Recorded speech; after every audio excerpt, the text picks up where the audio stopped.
Mesdames, Messieurs, bonjour, j'espère que vous avez passé une très bonne semaine et pour ceux qui ont déjà débuté les moissons, j'espère que tout se déroule comme prévu et que bien sûr les rendements sont au rendez-vous. Alors vous le savez, les télés le pratiquent souvent, Power Boost ne va pas déroger à la règle, nous vous avons concocté une émission spéciale avec les best-of de la saison 2012-2013. Alors vous allez le voir, c'est des sujets assez étonnants que nous avons particulièrement appréciés tout au long de cette année. Sans plus tarder, je vous invite à retrouver notre rubrique Les News en partenariat avec l'hebdomadaire Machinisme Actualité.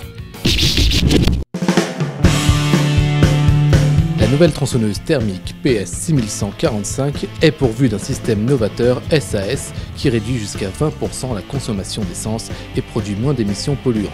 Dotée d'un guide 45 cm et d'une chaîne en 3/8, cette machine de 61 cm3 possède une puissance de 3,4 kW.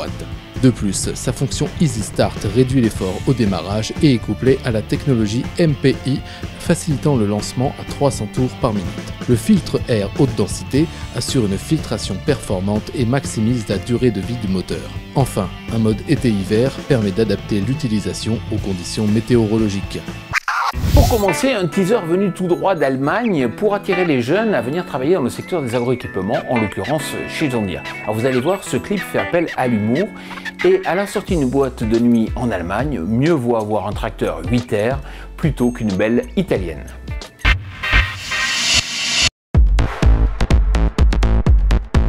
Après avoir lancé un compte Twitter spécifique, John Deere Allemagne récidive avec un clip vidéo montrant que même si vous achetez la plus belle voiture du monde, votre pouvoir de séduction sera toujours inférieur à celui d'un conducteur John Deere comme le montre, avec humour, ce teaser. C'est aussi l'occasion de signaler qu'un journal allemand a classé John Deere parmi les 10 marques les plus attrayantes pour les jeunes diplômés.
Parlons à présent technique avec un équipement de sécurité, l'ABS, qui est très répandu sur les tracteurs en Allemagne, mais qui a du mal à s'imposer en France.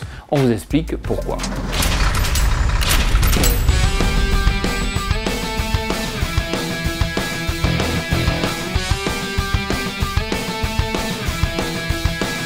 Vous n'avez toujours pas d'ABS sur votre tracteur? Peut-être que d'ici quelques années, ces dispositifs seront présents sur les véhicules agricoles. Déjà en Allemagne, ces systèmes sont obligatoires pour des tracteurs roulant à plus de 60 km/h. D'ailleurs, vous pourrez rencontrer des Unimog de Mercedes ou des Fast Track de JCB circulant à cette vitesse sur autoroute. Beaucoup de tracteurs allemands roulant entre 40 et 60 km/h s'équipent d'ABS, bien que cela ne soit pas obligatoire. Il faut compter environ 5 000 € pour l'équipement ABS du tracteur et le même montant pour la remorque. Cette fonction ABS est plus coûteuse en France. Il faudra débourser entre 3 000 et 10 000 € en équipement pour être au niveau des standards allemands et disposer par la suite du système ABS. On peut se poser la question s'il est rentable d'investir une telle somme pour ce type de fonction. Certes, la somme peut paraître élevée, mais tout dépend des conditions d'utilisation. Aujourd'hui, certains agriculteurs ou entrepreneurs de travaux agricoles parcourent plus de 200 km par jour. Certains interviennent en zone urbanisée, ou encore tractent des remorques de plus en plus chargées avec les conséquences qu'on leur connaît sur le système de freinage. Qui propose le système ABS ? En France, seuls les constructeurs JCB, Casih, New Holland et Fint offrent cette option. New Holland propose l'ABS Super Steer. Cette fonction agit sur le freinage, mais facilite aussi les demi-tours. Comme vous pouvez le voir à l'image, la fonction Super Steer permet de tourner en compactant au minimum le sol. Ce système coûtera au total, pour l'ABS et les équipements complémentaires, la somme de 10 000 €. JCB a été un pionnier de l'ABS sur les tracteurs. Ce système est d'ailleurs proposé en série pour les Fast Track de plus de 200 chevaux. Pour les modèles inférieurs, l'option coûte environ 3 000 €. Pour finir, Fint propose l'ABS pour ses séries 900. Il permet, comme vous le voyez, un freinage sûr sans blocage des roues, et cela même sur route glacée. Enfin, si vous êtes frontalier de la Belgique ou de l'Allemagne, pensez à la valeur de revente de votre tracteur à l'étranger. Dans ce cas, investir dans l'ABS n'est pas sans fondement.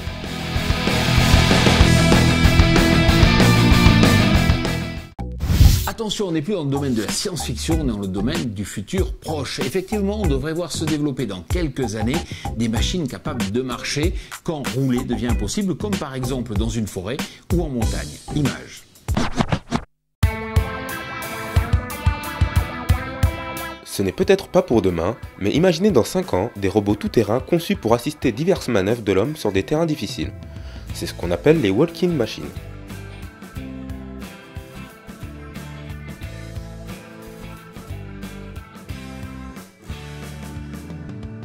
Aujourd'hui, on trouve des modèles tels que le Big Dog développé par Boston Dynamics. Ce modèle à l'allure de grand chien est capable de porter 150 kg de matériel militaire pendant 24 heures.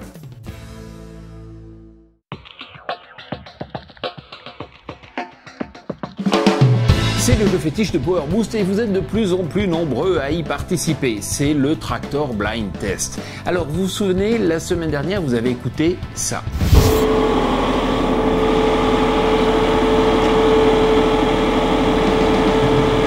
Bien sûr reconnaître le tracteur 8310 Fast Track de JCB équipé d'un moteur Cummins de 6 cylindres et de 6,7 litres de cylindrée. Alors cette semaine on va un peu compliquer les choses puisqu'il ne s'agit plus d'un tracteur. Écoutez.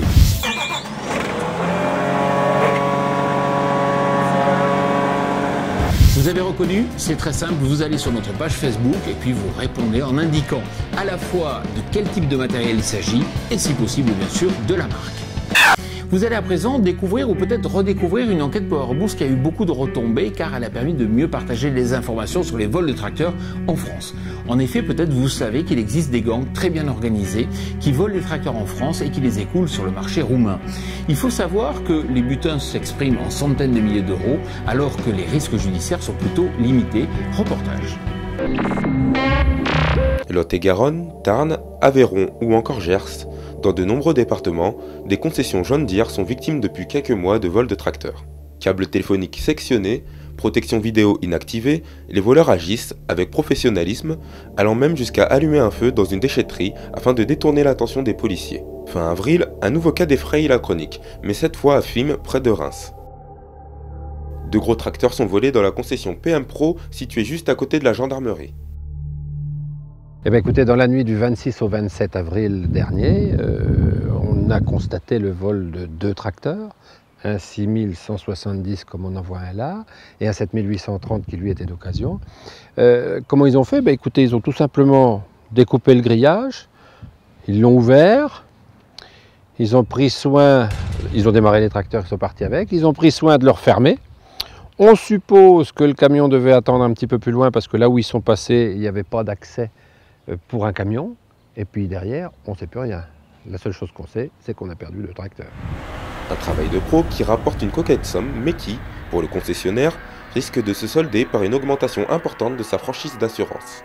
Alors le problème qui se pose, c'est quand même la valeur, parce que à partir du moment qu'on nous vole un tracteur, on nous vole l'équivalent de 2 grosses voitures. Donc ça fait des sommes importantes qu'il faut après discuter avec son assureur, parce que l'assureur, il a beau avoir un peu de patience, il en a jusqu'à un certain point. Nous avons enquêté et l'existence d'une filière roumaine semble être impliquée dans la plupart des cas. Alors à l'heure actuelle, sur l'état de l'enquête, rien ne nous permet de préciser que les auteurs sont originaires des pays de l'Est ou que les tracteurs qui ont été volés sur la commune de Fismes sont partis à destination de l'Europe de l'Est. Le département de la Marne et la compagnie de gendarmerie de Reims en particulier sont sujets à plusieurs types de délinquance. Tout d'abord une délinquance locale, une délinquance en provenance de la région parisienne et également une délinquance de type transnational. C'est valable à la fois dans tout ce qui concerne les cambriolages dans les résidences principales, mais également dans les locaux industriels et commerciaux. Donc à l'heure actuelle, absolument toutes les pistes sont ouvertes et on ne privilégie aucune d'entre elles. Toujours est-il que les moyens mis en œuvre laissent à penser que l'on peut avoir affaire à des filières bien organisées.